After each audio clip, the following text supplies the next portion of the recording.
All right, hello everyone. Welcome to our today's lesson on exponent applications. Right, so this is more of like hopefully a shorter lesson on more of how we will use exponents more in real life. Right, so starting with the Pythagorean theorem. Right, so this is probably one of the most famous uses of exponents. Right, so we use it to find the side length of a right triangle. Right, which is really useful because a lot of times, because a lot of times we can just use square roots and exponents to solve a lot of the triangle problems. So the A here, right, so the A and the B here are both side length, whereas the C is the hypotenuse. Right, so this is the quote unquote, that's the longer side of the triangle. Oh, my camera's blocking again. Right, so the hypotenuse is the long side, the diagonal side of the triangle, whereas the A and B are both the shorter side length. Right, that's the two lines that touches the right angle of the triangle. So let's take an example here. Right, we want to find what x is. Right, so the x is the hypotenuse. So that is the long diagonal side. You can think of it as the side that is the opposite of the right angle. And it will always be this case in it will always be the case in a right triangle, the opposite of right angle. Okay, and then the 5 and the 12, they are the A or B, right? They're kind of interchangeable. If 5 is A, B is 12. If 5 is B, A is 12, right? As long as the side length doesn't really matter which one's A or B. Okay, so now we know. Right, the 5 is the A, let's say 12 is the B. And the hypotenuse, the C squared, is the X. That's what we don't know. 5 squared is 25, 12 squared is 144. That equals to X squared. 25 plus 144 is 169 equals to X squared. Right? And of course, a number squared is 169. To find a number, we can just square root it.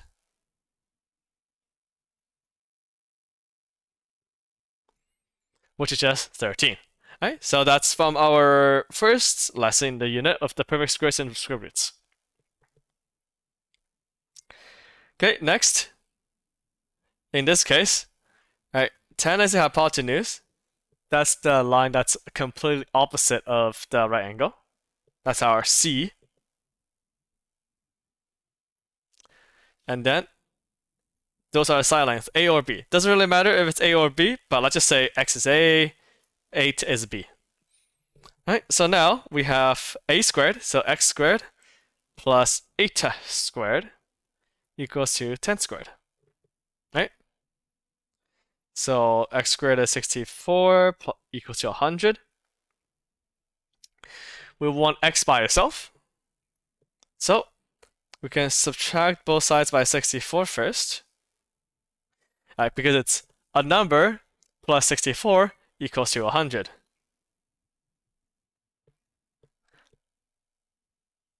So that number is 36. Right, so it's blank plus 64 is 100.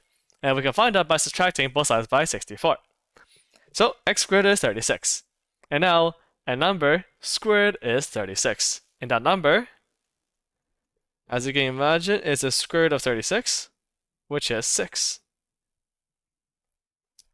Right, so that's how we use the Pythagoras theorem with triangles. Right, we use that to find the missing side length of a triangle.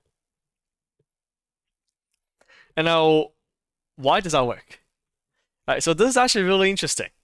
We can show why this works by using what we call a proof. So proofs in math just pretty much shows us why something works. And personally, I actually do not like proofs at all, but this one is completely visual. Right, usually proofs are long paragraphs, super boring stuff, but we can use a visual to actually illustrate why this works. Okay, so let's take this square here. And we'll split the square into 4 smaller shapes.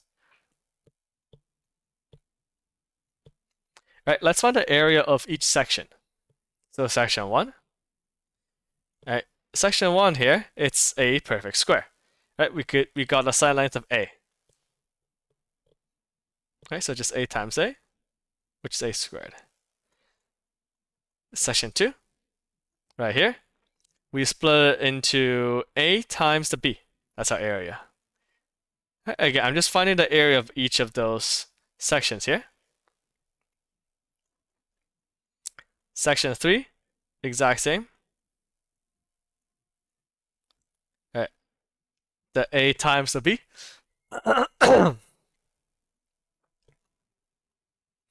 Section 4, another perfect square, b times b. All right, so this big square right here, we can split all the areas up into those little pieces. Of course, when you add everything up, it's a squared plus 2ab plus b squared. Okay, and then we can do the same thing for this below here. Again, you can see it's exact same square. Right, it's the side lengths are split into a and a b. Right, so exact same idea, just different configurations. And now, if you look at section 1 here, right, we are splitting this square here into a smaller square in the middle and 4 triangles on the side. And because of the Pythagoras Theorem, we know that a squared plus b squared equals to c squared. All right, so we're labeling the sides here of a and b, and then the diagonal as c. So the middle area here is pretty much the section that's left over from the triangles. And as you can see, the side length here is c. Right, so c times c is c squared. Okay, let's go to section 2 here.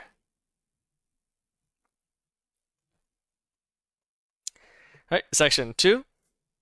Again, this is just a triangle. So we can use the area of a triangle, which is length times width divided by 2, which is just a times b over 2.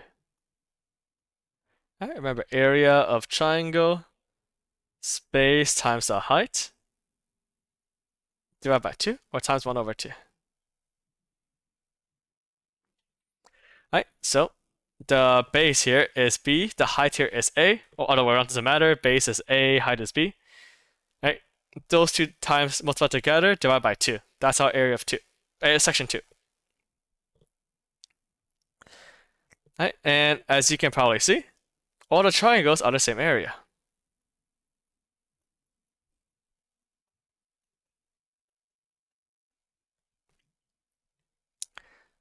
All right, all those triangles are the exact same area.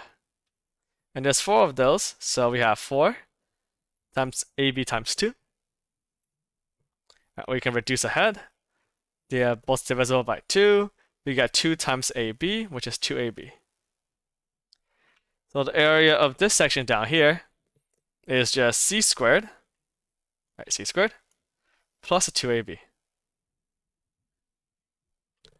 Right, and we know that both of those squares here have the exact same area. So they are equal to each other. A squared plus 2ab plus b squared equals to c squared plus 2ab. Alright, and as you notice here, there's 2ab on both sides. You can cancel those out. And what we are left with, a squared plus b squared equals c squared. Alright, and that's why the Pythagoras Theorem works. Alright, it's a pretty cool visual.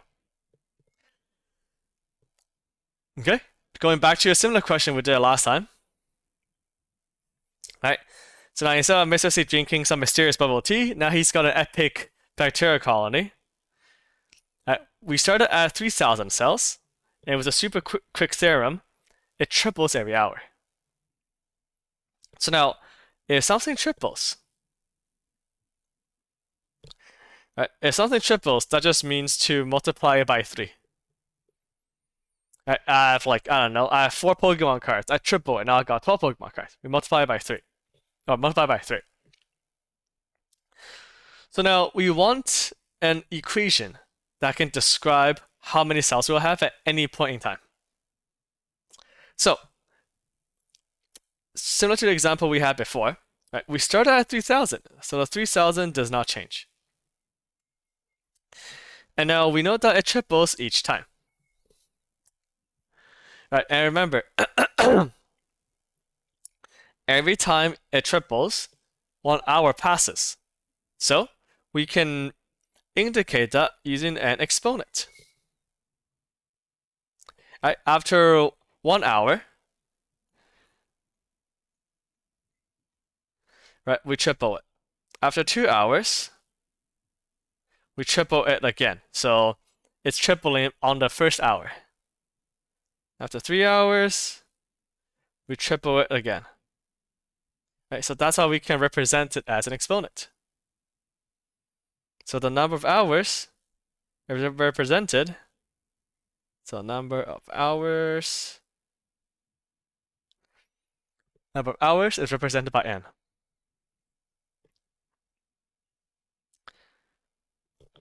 Right, so now we can just plug the n in for how many hours we need. After 3 hours, so 3 to the power of 3, right? It is 81,000 after 5 hours. Again, this can all be done with a calculator because those numbers are getting pretty big, especially with 3 to the power of 20. Right? You can just leave the answers like this. You don't actually have to give me the exact calculation.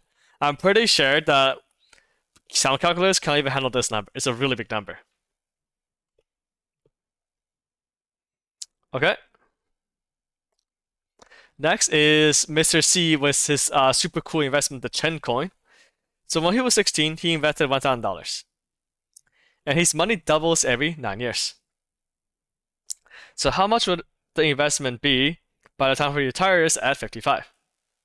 Right, so let's see. How many years passes by between when he was 16 and 55? We can just subtract 55 from 16. So, which is 39. So this question is really asking, over the course of 39 years, how many times did his money double? Right, so we know the money doubles every 9 years. Right, so we can check how many times does it double. 39 divided by 9. Quick little long division here. Right, we can take 4, which is 36, with a remainder of 4. Oh, not 4, 3.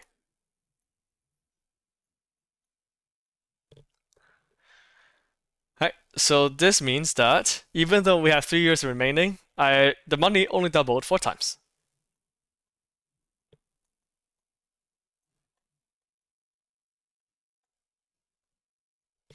Right, because the money doubles every 9 years.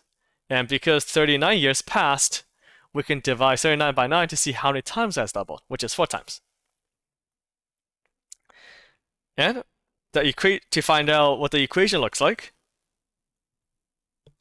if it doubles 4 times, it's just 4 times, or 1,000 times 2 times 2 times 2 times 2.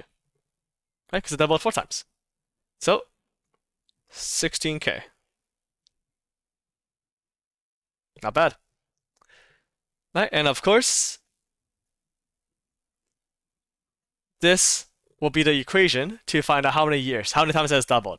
So if Mr. C somehow lives till like 110 years old, the money would have doubled 8 times. So it'll be 1,000 times 2 to the power of 8. Here's the last one here. Link is building a house near Terrytown. And here's what the house looks like below. And well, I want to find the total area of the house. Right, as a reminder, those lines indicate the same distance. So if this side length here is 8 centimeters, every single line with this little stubby is all 8 centimeters. So we can break this down into different areas, right? Area 1, Area 2, Area 3, and Area 4. And then we can add them all up. Because we don't know what the area of this square up here is. Right? But we do know that there's a triangle here connecting all three areas. Okay, so here's what we do know for the areas. Area 1, right, is just 8 squared. Right, it's just 8 times 8. All right, this side length is 8, this side length is also 8.